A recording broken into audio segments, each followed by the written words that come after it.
Okay, so today we're going to look at argumentative essays, and we're going to look at how to write them. Argumentative essays are very important in writing, and it's important that we know how to write them effectively. So let's take a look. What is an argumentative essay? Well, when we define it, the argumentative essay is a genre of writing that requires the student to investigate a topic, collect, generate, and evaluate evidence, and establish a position on the topic in a concise manner. So what does this really mean? Well, when we look at it, it means that we're going to persuade. Our purpose here is to persuade. We want to persuade our reader that the argument that we are making is the best argument. We want them to believe in our argument. We want them to follow us and say, hey, that's a good point. We want to persuade them that our argument is the best. So we're going to have some key features that are going to help us do that. So we're going to have a topic, so that's kind of like our overall theme for the essay. We're going to have our thesis, which I'm sure you know all about. It's going to be our main argument for the essay, really the point that we're trying to drive home here. And then we're going to provide evidence. So that's really going to give our essay weight. And we're going to break up our evidence kind of over a couple of different body paragraphs. So we're going to provide weight with our evidence there. So looking at the overall organization, we're going to have our introduction first, and that's really going to have our thesis. Our thesis is going to be the last sentence of our introduction, and it's really going to introduce our main argument, the point that we're trying to make throughout the whole rest of our essay. So it's really going to set the stage or lay the foundation for everything else that we're going to try and do. And then we're going to support it with our evidence. We're going to bring in that supporting evidence. It's really going to give weight to our argument. It's going to magnify our claim, and it's going to make our audience say, hey, you know what, that's a good point, and look at all this backup information that we have. And then we're going to move into our conclusion. So that's going to be our thesis realized. And our thesis realized is really going to be like our thesis, but it's going to be evolved a little bit more. We're going to add some complexity to it. We're going to elaborate it a little bit more than we did in the very beginning. So it's going to be a much stronger point at the end because we're going to move forward in our essay. We're going to have that forward motion. We're going to progress. We want our ideas to become more complex. We want to flush them out a bit more, to explore them really, and we want to go forward with our essay. We don't want it to be stagnant, or we don't want it to be redundant. So forward motion. And then we're going to build our main argument. So we're going to start with our topic there. We want to establish our topic. We want it to be something that you are interested in, because if you are interested in it as the writer, it's going to be a lot easier to make your reader interested in it, because you're going to want to talk about it if it's a topic that you like. And then your reader's going to pick up on that and going to say, hey, that's a good point. I should be reading into this more. So choose something you're interested in. And then you're going to want to make a claim about it. You're going to have this idea based on your topic. You want it to progress through your essay, or you want your essay to have progress. So you want it to evolve, like we were talking about with that forward motion. You're going to start with your thesis. This is going to be your main argument. And then as we move through, you're going to extend that main argument. You're going to extend your thesis. It's going to increasingly get more complex. You're going to build off of it until we reach the thesis realized at the end, and that's kind of essentially your evolved thesis. It's going to be very much more so complex, and really that often happens without us trying it. We just kind of build on our points and our thesis throughout the essay until we get to the end, our thesis realized. So let's take a look at an example of a thesis here. So this one is focusing on the concept of a writer's duty.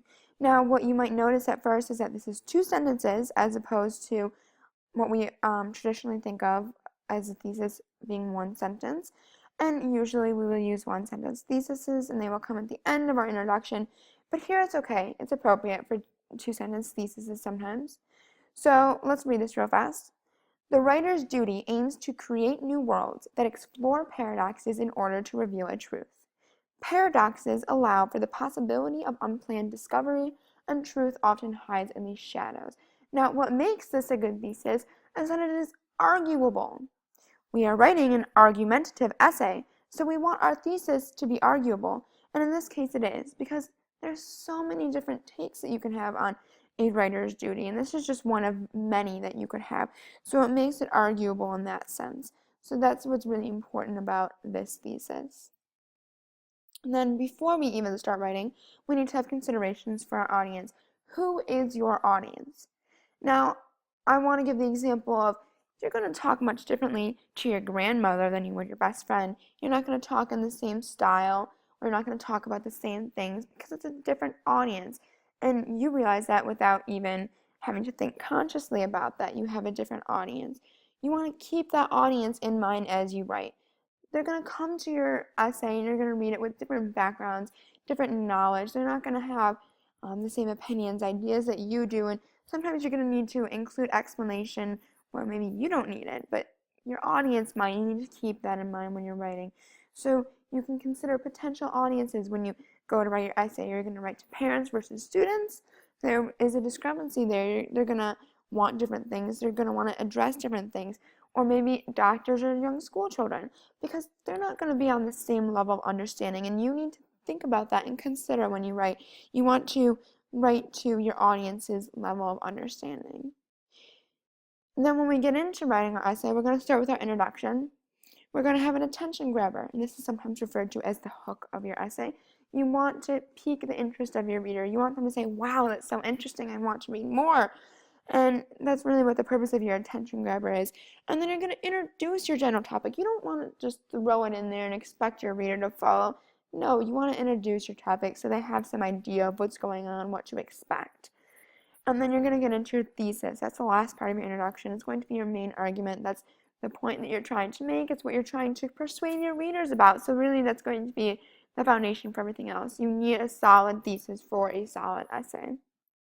And really, that's going to boil down to using the funnel technique. So as you can kind of see, the attention grabber is at the top and then the thesis is at the bottom. So what we're really doing is we're moving from very broad, very general topics to something very narrow and very specific. So it's kind of mimicking the shape of a funnel. That's the idea that you want to have when you're writing. So let's look at strategies for your introduction. Personal anecdotes are always really good. So that's something that you would draw from your own personal experience, like an idea or a memory. You want to put that reader in the moment. So you're starting in medias res, which means in the moment. You want to put the reader there with you. Or you can try and imagine this scenario. So for instance, imagine yourself on the beach on a hot summer day. And then you could take it from there. You can elaborate. You can try and put the reader in that scenario. You want them to be in that moment that you kind of create out of nothing. Or, you can always use a bold statement or fact, because sometimes that's the best way to pique the interest of your reader. Really, you just want to get their attention somehow, and sometimes this can be a very effective way. Just cut through everything else and give them a fact. Now, in some cases, you will use a precis. Now, this is really geared for rhetorical arguments only. And so in the case that you're writing in a rhetorical argument, so it's kind of analyzing the effectiveness of the rhetoric of the author, this is kind of the formula that you're going to use. It's going to be 4 sentences, and each sentence has a different piece to it. So the first one, you're going to have the author, the title of the work. You're going to use a strong descriptive verb, and then you're going to have a that clause. Now, for example, a sentence that you might use could be, Charles S. Peirce's article, The Fixation of Belief, asserts that humans have psychological and social mechanisms designed to protect and cement our beliefs. So that would be an example of the first part of your precis. Your second sentence is going to be how the author supports his or her thesis. So Peirce backs his claim up with descriptions of 4 methods of fixing a belief, pointing out the effectiveness and potential weaknesses of each method. So that's how Peirce is supporting his argument, how the author supports their thesis. Then you're going to move on to your third sentence, and it's going to have the purpose of the piece, and it's going to be followed by an in order to phrase. So Peirce's purpose is to point out the ways that people commonly establish their belief systems in order to jolt the awareness of the reader into considering how their own belief system may be the product of such methods, and to consider what Peirce calls the method of science as a progressive alternative to the other 3. So in this case, that example was a little bit wordy, but it's addressing the purpose of the piece, and it has the in order to phrase that we always look for. And then our last sentence, our concluding sentence in the precis, is explaining the intended audience. So it's going to explain the intended audience of the author. So, given the technical language used in the article, Peirce is writing to a well-educated audience with some knowledge of philosophy and history and a willingness to other ways of thinking. So it's really considering how the author is addressing the audience. And then we're going to get into our body paragraphs. Of course, we're going to start with our topic sentence, which is really going to be the transition between our paragraphs. And it's kind of going to give us a better idea of the really specific topic for just that paragraph, what that paragraph is addressing. And then we're providing our evidence. You know, you can also address some counterclaims in the bottom paragraphs, but really we're focusing on the support of evidence here. And then we're going to give our own analysis. That's the most important part, that we are giving analysis and that we are offering our own ideas. So let's look at some writing strategies. We're really going to have some focus on the quotation sandwich. Now what this means is we're really going to want to have some context. We're going to establish the credibility for our quotation. We're going to set it up. And then we're going to integrate what we want. We're going to integrate the quotation either directly or indirectly into our writing. And at the end, we're going to provide analysis. We really want to provide analysis. That's the most important part of anything and everything. We want to offer something new. Our evidence is a springboard that we want to focus on. So we want to give our own ideas here. And then examining counterclaims.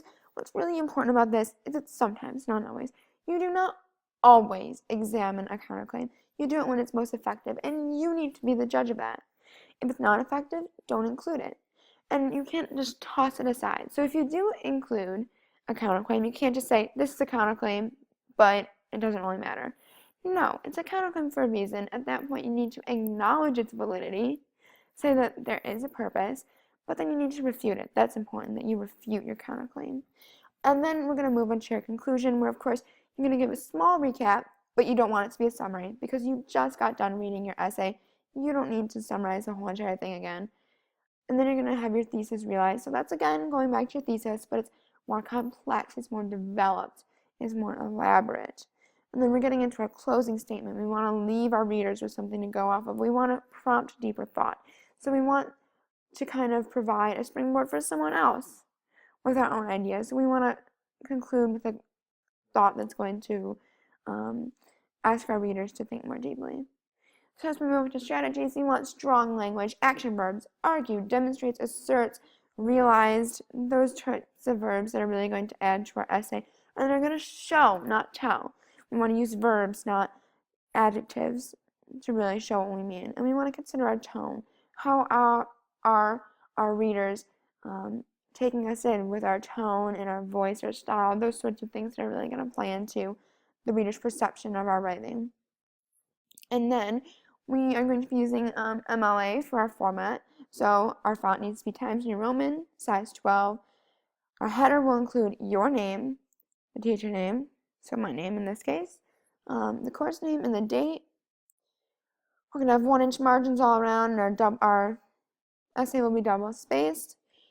For help, we can always turn to the Purdue Online Writing Lab or Purdue OWL, and it's a very effective site, updated a lot, so it's very current with the guidelines. And then citations. Citations are a big thing. When we cite something, we are giving credit to another source. We're saying where those ideas came from. If there is an idea that is not your own, it needs to be cited, because otherwise that is stealing somebody else's ideas. No citation equals plagiarism. You are stealing someone else's ideas. So we're going to need a works cited page that's going to show you where you found that information. Also in-text citations to know where we're going to look in our works cited. Very important. If we need help, we can look to Purdue OWL. And also NightCite, which is a citation generator, and it's very helpful to use. So really, we're going to use all these things when we're working on argumentative essays, and we're going to try and consider everything that we've talked about in our own writing, and that's really where we're going to place our focus as we move into argumentative essays.